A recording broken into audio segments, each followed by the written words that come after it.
O Senhor esteja convosco. Ele está no meio de nós. Proclamação do Evangelho de Jesus Cristo segundo Mateus. Glória a vós, Ó Senhor.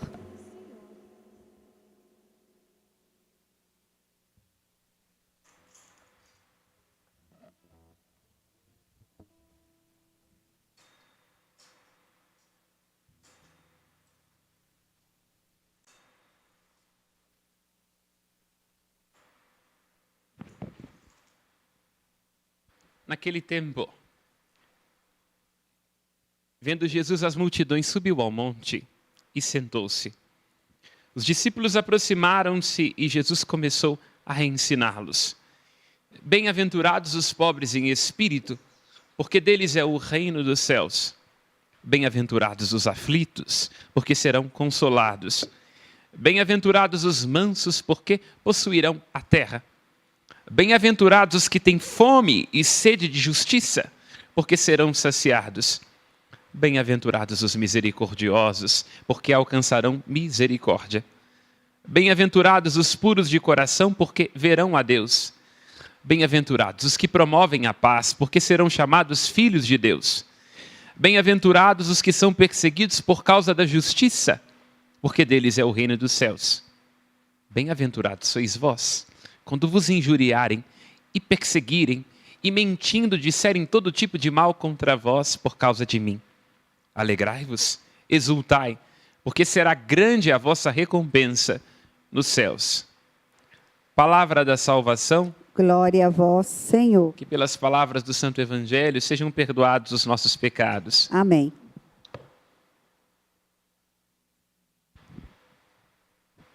O evangelista Mateus, ao narrar este trecho que acabamos de escutar, diz que o Cristo dirige-se aos seus discípulos do alto de uma montanha. Há um detalhe particular que o grego traz e que foi omitido nesta tradução que utilizamos no lecionário, que é no momento em que se diz que Jesus vê as multidões, os discípulos dele se aproximam e começou a ensiná-los. O grego diz que Jesus abre a boca. Mas é óbvio, todo aquele que se põe a falar alguma coisa deve dizê-lo pela enunciação dos lábios. Mas esse detalhe não é menos importante. Dizer do abrir a boca de Cristo para dirigir uma palavra aos seus discípulos dá testemunho de Jesus Cristo como sendo aquele verbo eterno, verbo de presença imemorial, verbo que visita a terra e eis que aquilo que era nada passa a existir. Esta palavra, estes lábios, cuja pronúncia dirigida em direção a tudo aquilo que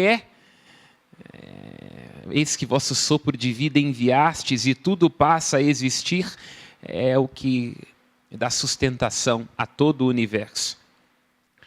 As nossas palavras humanas permanecem enquanto continua vibrando o vento. No momento em que o vento deixa de movimentar-se, a palavra humana desaparece. Ela depende da voz. A palavra de Deus não. Ela permanece, opera. O dizer de Deus realiza, constitui, cura, salva. E eis que a palavra se fez carne e veio morar entre nós. Ao dizer que o Cristo abre a boca, o que se está ali anunciando é que irá a ele, Jesus Cristo, comunicar aquilo que ouviu do Pai. Vos dei a conhecer tudo aquilo que ouvi de meu Pai. E todas as vezes que nós então colamos o nosso ouvido nos lábios de Jesus Cristo, esta palavra, como nós cantávamos, que está tão perto de nós, nós nos encontramos diante da nossa salvação.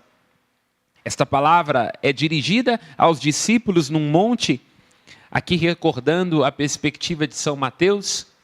Para São Mateus, Cristo é o novo Moisés, portanto ele deve dizer ao monte. E olha que curiosidade interessante, delicadeza da parte do evangelista. Se diz que Cristo coloca-se no monte, se assenta, assentar-se, o gesto catedrático, não é? Nós dizemos que alguém que se torna professor em uma universidade, toma posse de uma cátedra. Falar assentado na perspectiva do mundo antigo quer dizer que ali será comunicado um ensino que tem autoridade. Cristo abre a boca, põe-se a ensinar os discípulos e se diz antes que eles se aproximam para escutar aquilo que Cristo irá comunicar. E olha que coisa interessante.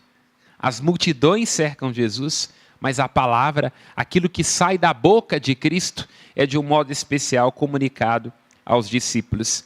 Aqui há, como já estamos percebendo, um paralelo profundo com Moisés, com o Monte Sinai. O Monte Sinai é o lugar onde Moisés, como mediador da aliança, recebe as 10 palavras de Deus que devem ser comunicadas ao povo. Agora, o Cristo, sendo ele o mediador perfeito, se dizia que Moisés, e está lá no livro do Êxodo, comunicava-se com Deus como a um amigo. Agora Cristo é não só amigo, mas o Filho de Deus que vem comunicar a palavra, que não são mais agora os mandamentos e os preceitos, mas a palavra segundo a graça, a série dos ensinamentos aqui contidos neste trecho que acabamos de escutar, as bem-aventuranças. Lembremos daquilo que dizia Mahatma Gandhi, que não era cristão, era hindu. Ele dizia, se os cristãos colocassem em prática o sermão da montanha, o mundo seria outro. De fato, aqui, com muito mais sutileza do que nós vemos nos 10 mandamentos, com muito menos preocupação sobre a descrição de ritos, de costumes e daquilo que temos que praticar, há uma bondade, uma alegria, uma atitude interior a qual todos nós somos convidados, se quisermos deixar que se desenvolva em nossos corações e em nossa vida o grande chamado que recebemos no batismo, o grande dia em que nós nos aproximamos de Jesus Cristo e colamos nossa alma ao seu dizer, o chamado à santidade, o chamado à santidade. Percebamos, irmãos e irmãs, no Evangelho de São Mateus, o anjo diz a José que o nome de Cristo será Emanuel, Deus conosco. Vamos à etimologia hebraica, iman, esta palavra quase onomatopeica, junto de imanado, el, Deus conosco. Este é o nome de nosso Senhor Jesus Cristo. Ele comunica a palavra que ouviu, ele comunica aquilo que recebeu a cada um de nós, sendo Deus conosco. Como nós rezamos na oração eucarística número 5, Cristo é um Deus que quis estar tão próximo de nós, não é? Ó Deus, vós que quiseste ficar tão próximo de nós, vivendo conosco no Cristo, falando conosco por Ele. Este é o mistério da santidade, antes de tudo. A santidade tem a ver com uma decisão pessoal e íntima, tem a ver com uma disposição, uma atitude interior de nós que nos aproximamos de Cristo, nos apaixonamos por aquilo que diz nosso Senhor Jesus Cristo e nos pomos a dizer.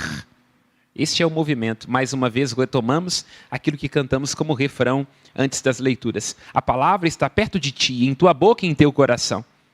Esta palavra que nós os anunciamos, este refrão ecoa a carta do apóstolo Paulo.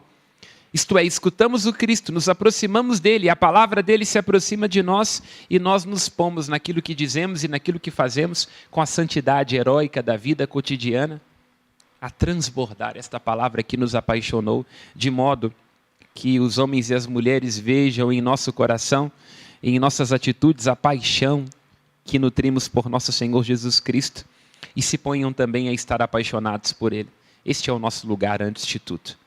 Convencermos o mundo do amor de nosso Senhor Jesus Cristo, não simplesmente com as nossas palavras, com os nossos raciocínios, mas sobretudo com um brilho nos olhos, com um sorriso, com a perseverança diária, darmos ao mundo testemunho de que a vida de um homem e de uma mulher podem ser transformados na medida em que escutam, em que amam, em que criam intimidade com o nosso Senhor Jesus Cristo. Quero me deter aprofundando neste tema em uma das bem-aventuranças. A bem-aventurança descrita no versículo 3. Bem-aventurados os pobres em espírito, porque deles é o reino dos céus. Mateus traz essa particularidade. Ele apresenta a pobreza como sendo uma atitude interior, a que todos os discípulos e cada um que se dispõe a Jesus Cristo tem que experimentar. E aqui está para nós um grande ensinamento, não é? Todo encontro para ser verdadeiro se dá na pobreza. Quando nós nos dispomos a escutar alguém, se nós não nos esvaziamos de nós, aquilo que o outro está dizendo não tem importância. Quando alguém nos atravessa com as suas indigências e que solicitam nossas fraquezas e os nossos medos, é preciso colocar de lado nossos traumas, nossos julgamentos e nossas acepções para encontrar a pessoa naquilo que ela é. Quando nós estamos casados com alguém e nós não nos dispomos a amar, tendo como ponto de partida a escuta, o que existe é projeção afetiva, violência, ensurdecimento da própria vontade, dos próprios caprichos. O outro não importa naquilo que é, senão em função do nosso desejo. Tanto é assim que para nós é difícil amar, porque amar significa abrir-se à experiência da escuta, do luto de si, do afastamento das falsas riquezas que nos impedem de acolher e de deixar que o outro faça morada dentro de nós. Todo encontro verdadeiro se dá na pobreza. Para encontrar alguém, o esposo, a esposa, quem trabalha conosco, para encontrar quem escuta conosco, quem reza conosco, temos que fazer um movimento de empobrecimento. Nos esquecemos de nós, nos pomos à parte, a fim de que o outro venha até nós na sua unicidade. A nossa tendência é de nos aproximarmos somente daqueles que nos confirmam. A nossa tendência é de darmos ouvidos apenas àqueles que reproduzem aquilo que é dito pelo nosso gueto, pelo nosso partido, pela nossa orientação. Alguém que nos seduz os ouvidos, nós aderimos e decidimos a partir das nossas emoções e dos nossos sentimentos. O convite do Evangelho de hoje, o convite da santidade, é o de fazer o movimento de nos esquecermos de nós. E esta pobreza, ela é um chamado contínuo e muito atual, porque hoje, particularmente, nós estamos o tempo todo perguntando-nos sobre aquilo que nós vamos ganhar, sobre como nós vamos lucrar, sobre qual é a vantagem, sobre como ter mais sucesso. E é por isso que nós nos perdemos de nós e nos tornamos vítimas de nós mesmos. Porque no desejo de nos enriquecer e de nos encher, nos esvaziamos, nos cansamos, nos frustramos, nos afastamos de nós. O convite à pobreza do Evangelho de Mateus e que tudo tem a ver com a santidade é extremamente atual para os nossos dias. A nós que temos que fazer o exercício desafiante de termos tempo para investir uns com os outros. Nós, nas nossas urgências, nas nossas intempestividades, não temos tempo para escutar, para encontrar, para perceber, para acolher. E lá onde nós não pudermos em nosso coração ter espaço para as indigências uns dos outros, Deus não pode vir até nós e, portanto, não há santidade. É preciso recuperar em nosso coração esta pobreza de espírito, que nos ajuda a exercer instante para ganhar presença. Exercer instante para ganhar presença. Um instante, este momento em que a eternidade nos toca. Estamos lendo nós o Evangelho de Lucas e continuamente no Evangelho de Lucas se diz a homens que estavam sequestrados de si. Hoje, no capítulo 12 do Evangelho de Lucas, um homem julga que deve construir celeiros maiores para guardar a sua colheita. E assim se diz insensato. Hoje te será pedido contas de sua vida. Zaqueu, que era pequeno e, portanto, certamente tinha que produzir afirmações, e o fazia roubando e defraudando, encontra-se com o nosso Senhor Jesus Cristo que diz: Zaqueu, hoje a salvação entrou na sua casa. O bom ladrão, o Cristo dele se aproxima para roubar-lhe o coração, e o Cristo abre a boca e diz ao ladrão: em verdade te digo, hoje estarás comigo. Percebam, a pobreza de espírito nos ajuda a perceber o hoje como um momento em que a eternidade nos toca. E no momento em que a eternidade nos toca, vai lembrar o apóstolo Paulo, aquilo que para nós era ganho se torna prejuízo. Nós vamos considerando perda todas as outras coisas, as preocupações, as ofensas, as insatisfações, os medos, as aversões. Considero tudo lixo diante do fato de ganhar a Cristo e de me encontrar unido a Ele, entende? A santidade impõe em nós este movimento de irmos deixando as coisas que importam pouco, de irmos nos esquecendo de nós, nos esvaziando como Cristo esvaziou-se, para assim irmos nos enchendo de Cristo, da sua presença, do seu amor, e assim ganhá-lo. Porque na medida em que ganhamos a Cristo, nós nos ganhamos a nós mesmos. É isto que entenderam os santos. A felicidade é esta coisa pequena, esta atitude interior. Encontra-se no consolo, na misericórdia, na pureza de coração. A felicidade é esta coisa pequena, insignificante, como lembra Ana Sui em um dos seus escritos. Felicidade é quase um quase. Às vezes a gente acha que a felicidade está em poder comprar, em poder consumir, não é? Mas o desejo é aquilo que em nós caçoa, zomba de nós. No momento em que realizamos o nosso desejo, se aumentam em nós as fomes, não é? Nós, como seres humanos, nascemos com um buraco. E, portanto, quanto mais queremos, mais nos vemos insatisfeitos. Mais imaginamos que é preciso alguma outra coisa que não está ao alcance das nossas potencialidades. E assim vamos destruindo, tomando, reivindicando. O convite da santidade do Evangelho de hoje é o de encontrarmos a grandeza do instante, da pequenez, da insignificância, compreendendo, como costumo dizer, que a felicidade é aquilo que acontece quando nós estamos distraídos. Felicidade é o olhar, é o alcance, é o cotidiano, é a beleza, inclusive as contradições, como nos faz perceber este sermão da montanha, né, que acabamos de escutar. Aqui vemos neste sermão da montanha que a felicidade verdadeira, a felicidade segundo o reino, não é alguma coisa que nós vamos ganhar lá na frente, porque aquele lá na frente nunca chega.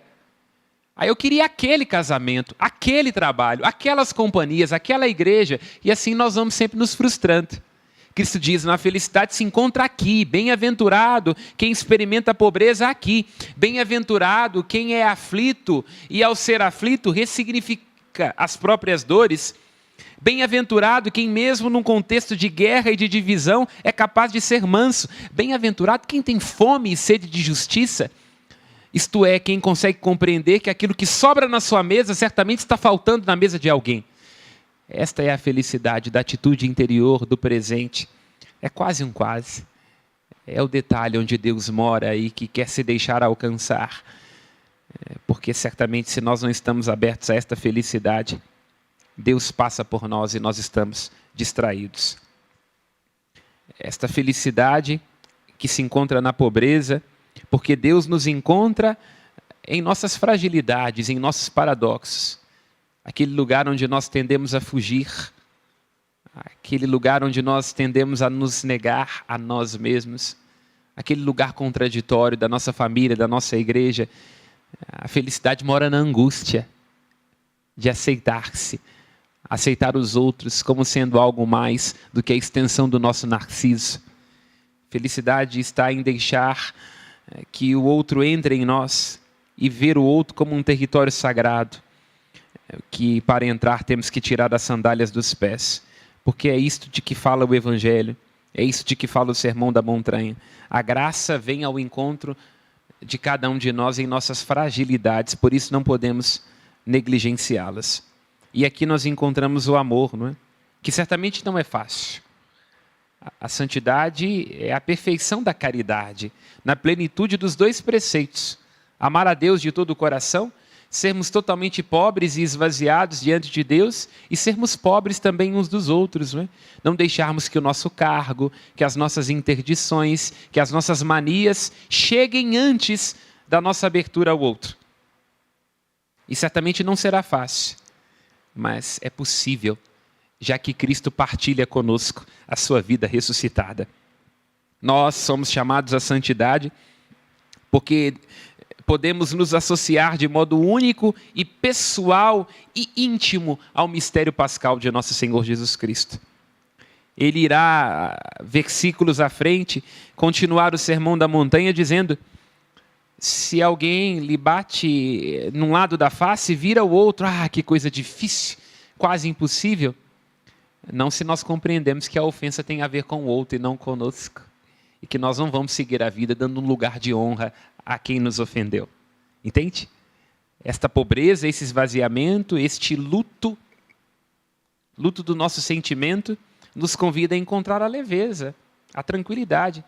Se alguém lhe pede a túnica, dê-lhe também o manto. Que alegria poder não estar vinculado às dependências do outro, não viver num estado onde a gente tem a impressão de que o outro sempre está nos tirando algo. Eu seria melhor se não fosse essa circunstância, esse trabalho, essa pessoa com quem me casei. Não. Olhe para si mesmo, encante-se com um instante e ganhe presença. Ganhe autodomínio, inclusive dissimulando as ofensas dos outros. Tudo isso é possível na medida em que, como santos, nós nos associarmos ao mistério de nosso Senhor Jesus Cristo. Tudo isso é possível. Lá onde nós sentirmos que é difícil ter paciência, perseverança e continuarmos seguindo, cumpramos o conselho de Santo Agostinho: pede aquilo que desejas. Pede a Jesus Cristo paciência. Pede a Jesus Cristo disponibilidade. Pede a Jesus Cristo força para continuar seguindo no seu casamento. Pede a Jesus Cristo ressignificações diante das incoerências do seu padre e da sua igreja, não é? Pede a Jesus Cristo, unido a nosso Senhor Jesus Cristo, unido ao mistério da cruz do Senhor, como estiveram os santos. E aqui terminamos esta reflexão citando uma frase de Santa Teresa de Calcutá. Ela assim diz: o Cristo se abaixa e serve-se de nós.